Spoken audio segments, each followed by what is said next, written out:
Hello and welcome to Wineskins, a program that features the lives of the saints and reflections on the Sunday readings, along with information on a variety of topics and issues from a Catholic perspective. I'm Father Jim Korda. Our program is brought to you through the annual Bishop's Appeal, the Catholic Communication Campaign, and St. Paul's Catholic Books and Gifts, a division of the Society of St. Paul. Our interview segment today will feature Kitty Sherer and Jim Knight. We will talk about human trafficking.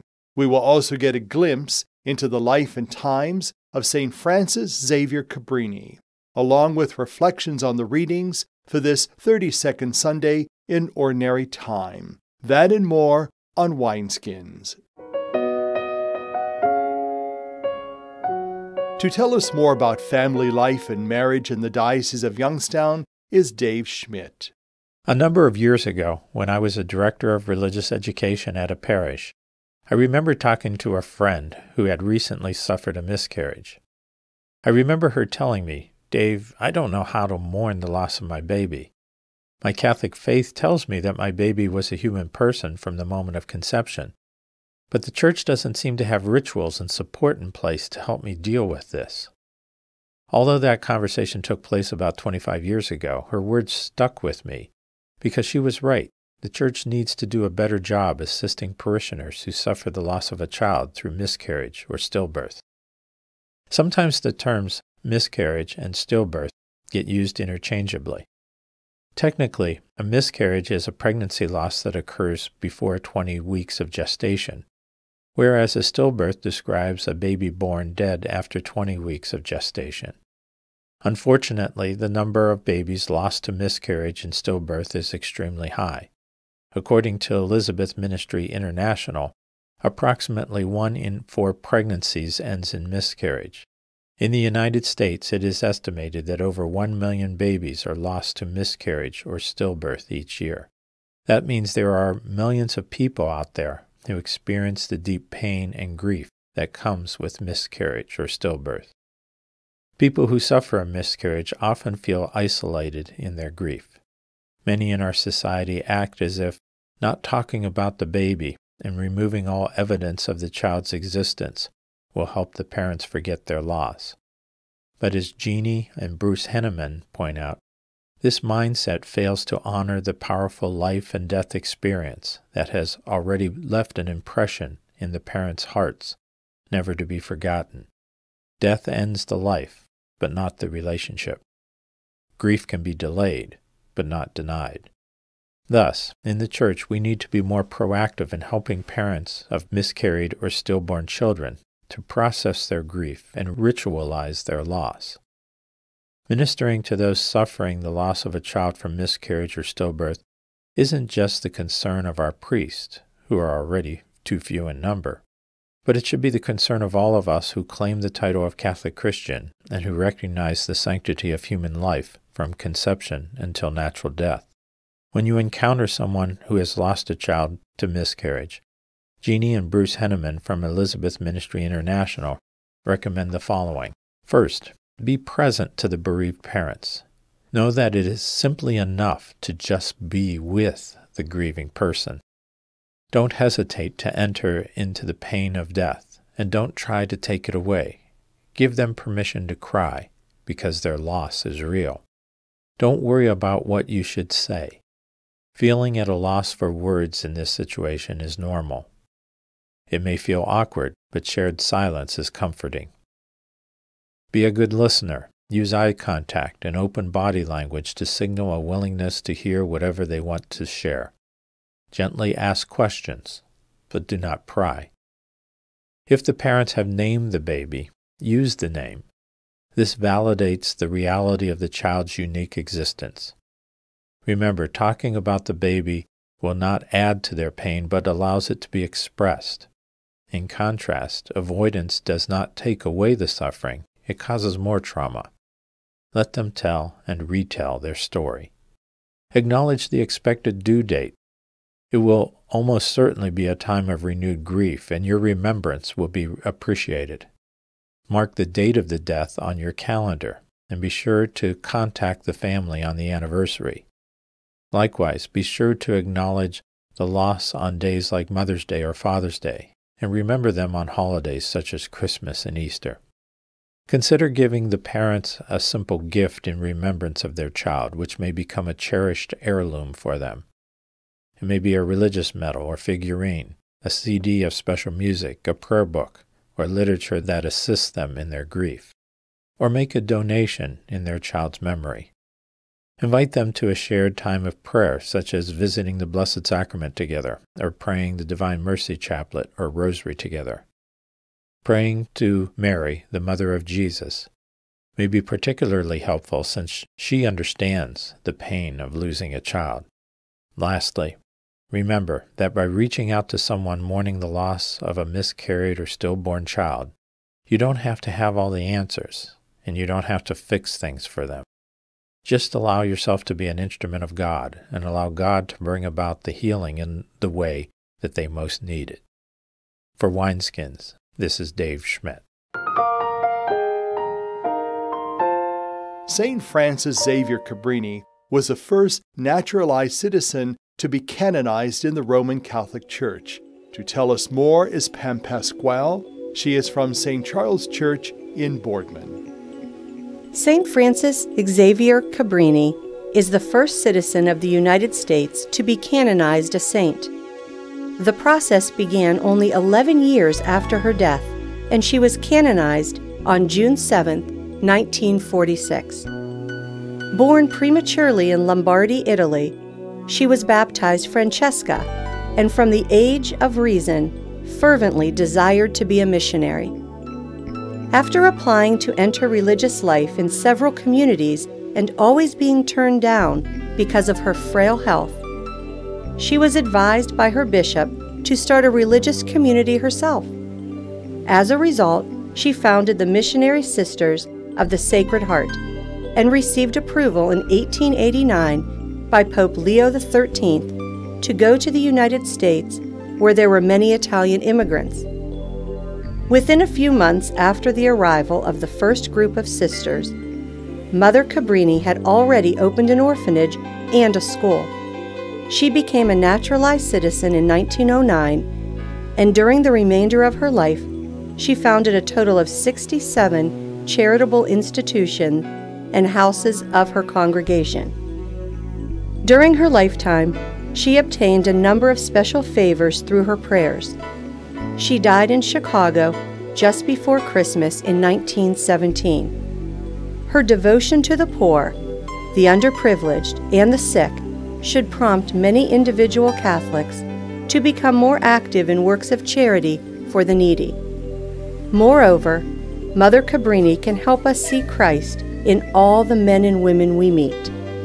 For Wineskins, I'm Pam Pasquale.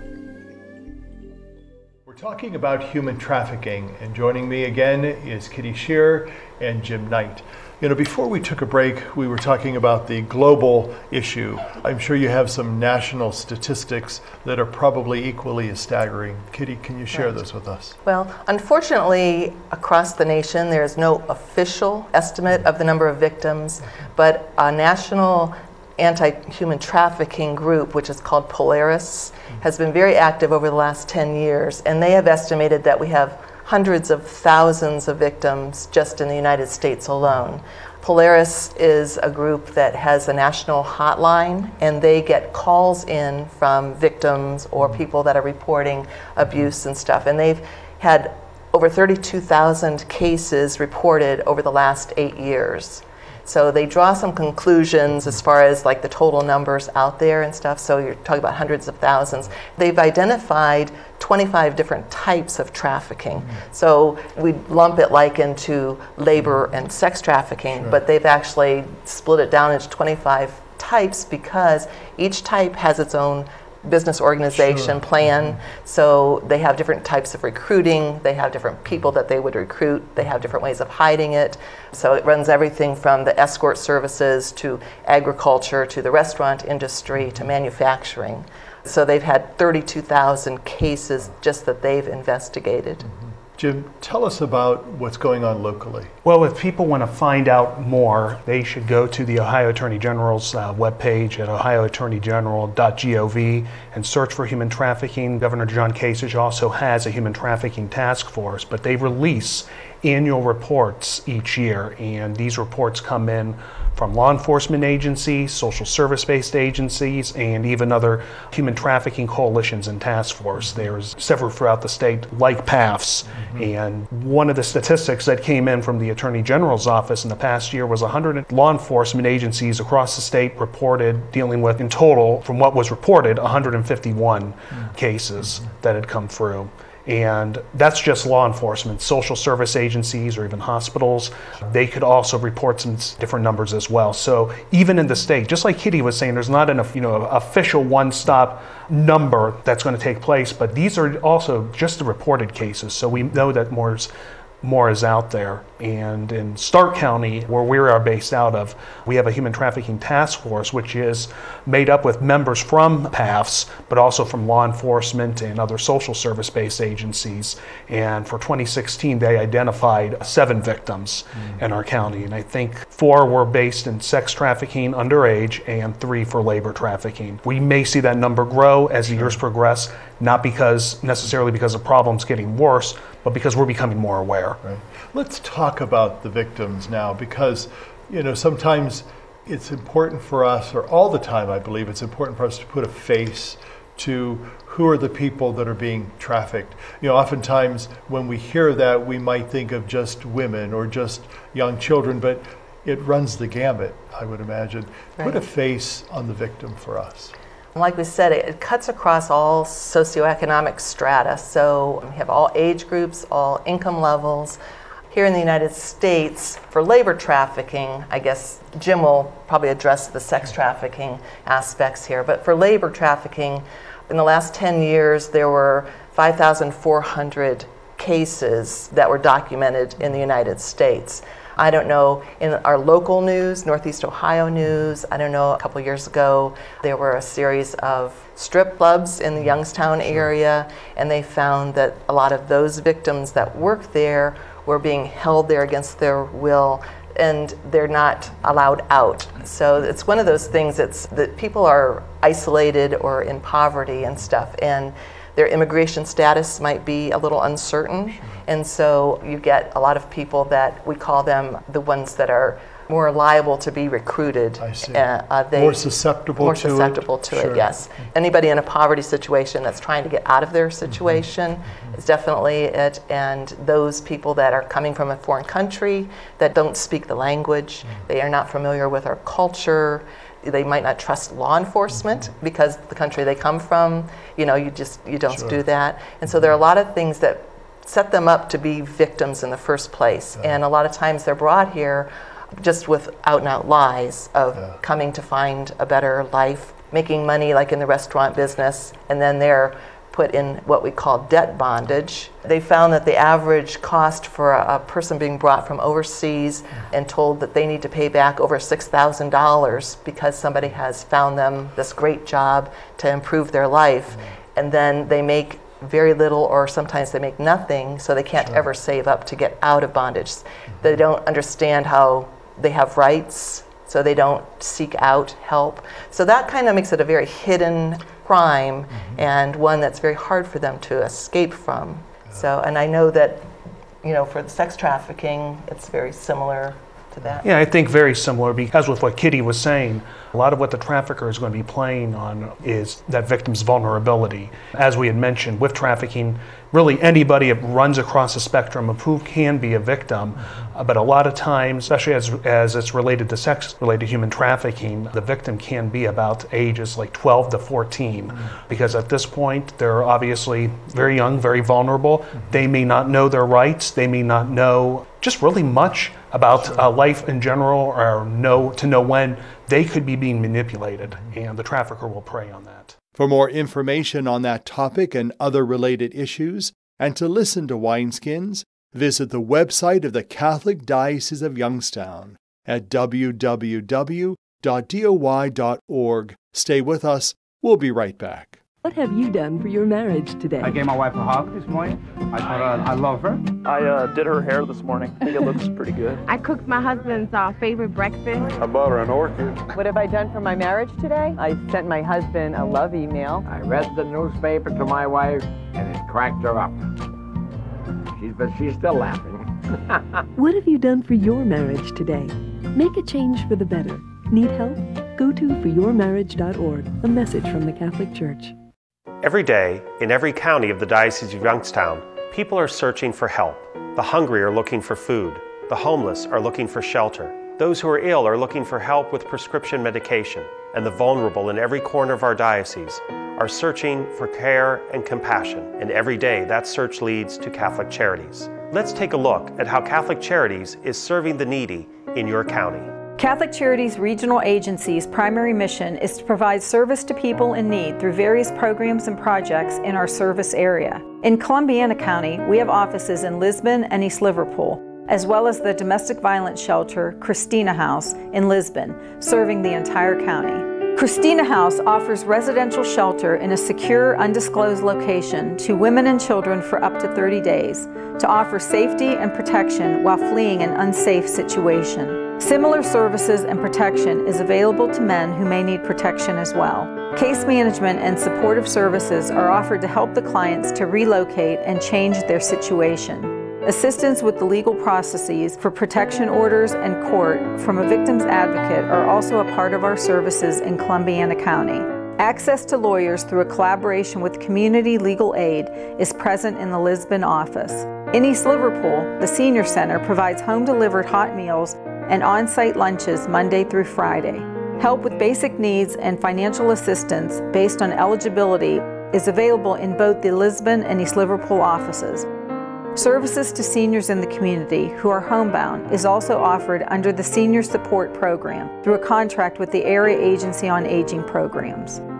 As Jesus reminds us in the Gospel, the poor you will always have with you. This statement should not discourage us, but rather should challenge us to open our hearts in loving service to our brothers and sisters in need.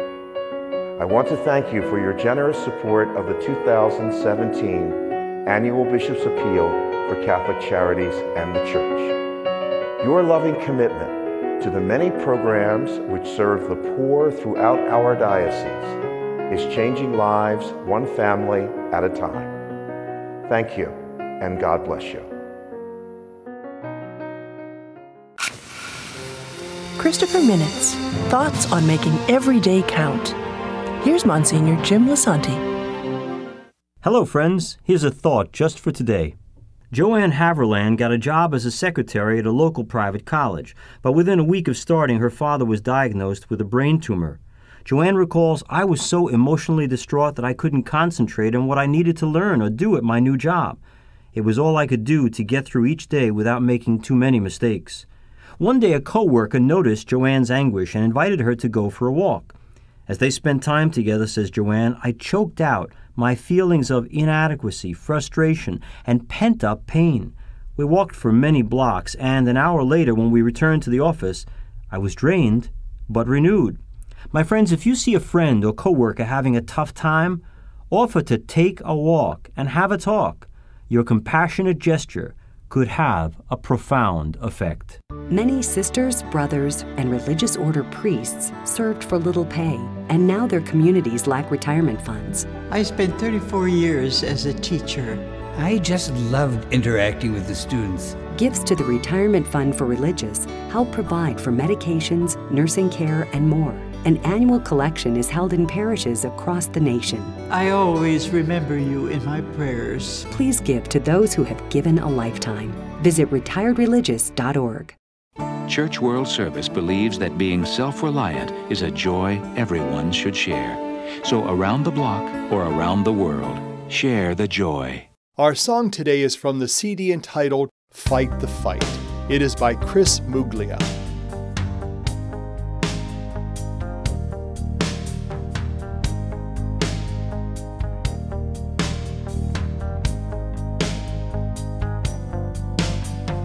There was a man with a heartache. He had a heart made of of stone. For years he was so very angry, he was so very alone. One day his life changed in an instant, when he felt the power of faith. I know a man who is free now. I know a man who believes anything is possible. Anything is possible. Anything is possible. Anything is possible. There was a lady with heartache. She had a heart that was stained. She lived in her own isolation. She was so very ashamed. One day she found peace through another, who reached out a helping hand. I know a lady who's free now, now that she understands. Anything is possible.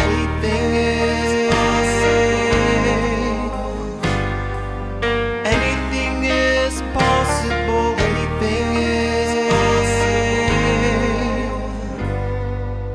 If you ever have a chance to show someone a loving hand, would you rise to the occasion when you're called? Will you be the doorway that could lead them to their faith, or will you be more like a brick wall?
Our scripture reflections for this 32nd Sunday in Ordinary Time will be by Father Larry Frient. He is canonical pastor of Holy Rosary Church in Lowville and pastor of St. Paul the Apostle Church in New Middletown. One thing that we cannot avoid is planning ahead for things. It's often difficult. Sometimes it seems impossible because the unexpected creeps into our lives. Still, we have to try to plan ahead. All of us could make a list of things we have to prepare for. Don't look now, but Christmas is coming up. We may not like it, but we must get ready for winter. Plus all the usual things that we have to plan. Our budgets, our shopping sprees, and a host of other things. No matter who we are or what we do, we have to make plans. We have to be prepared. And it's precisely at the times we fail to plan ahead or be prepared that we let others down, or we let ourselves down. I'm sure that all of us could think about times when we failed to be as prepared as we should have been, or the times when somebody caused our lives to be complicated due to their lack of preparation. Jesus gives us a healthy lesson in today's gospel. It's all about being prepared, all about planning ahead. We heard the story of the 10 bridesmaids. 5 of them were sensible. They were prepared for their master's return. They had plenty of oil on hand, and we see that this led to good things for them. And then 5 of them were foolish, not prepared at all. They did not bring enough oil, and they were left out when the true celebration came about. This story really presents each of us with the question, do I fit into God's plan, or better yet, does God fit into my plans? Ultimately, if we are planning on being with God for all eternity, then our lives must be more than just trying to fit God in here and there. He's got to be a constant part of our plans. After all, we are constantly a part of God's plans. He doesn't mean to wear our religion and God on our sleeves, but he does mean that we have to be prepared. And more often than not, the reality goes like this. God is no further than the main concerns we have. We have to be prepared to meet him in the day-to-day struggles and the joys of our lives. We can't plan an eternity with God without planning to keep our eyes open to his presence here and now. Because if we're not alert, we'll miss out.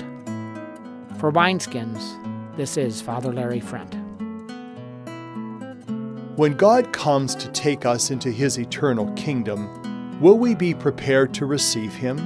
To be wise is to be ready for a future life with the Lord. What are you pursuing in your life? Is it truly the wisdom of God? Wineskins is made possible by the annual Bishop's Appeal, the Catholic Communication Campaign, and St. Paul's Catholic Books and Gifts. Wineskins is produced by CTNY, the Catholic Telecommunications Network of Youngstown. I'm Father Jim Korda, thanking you for being with us. Have a blessed Sunday, and may God be with you.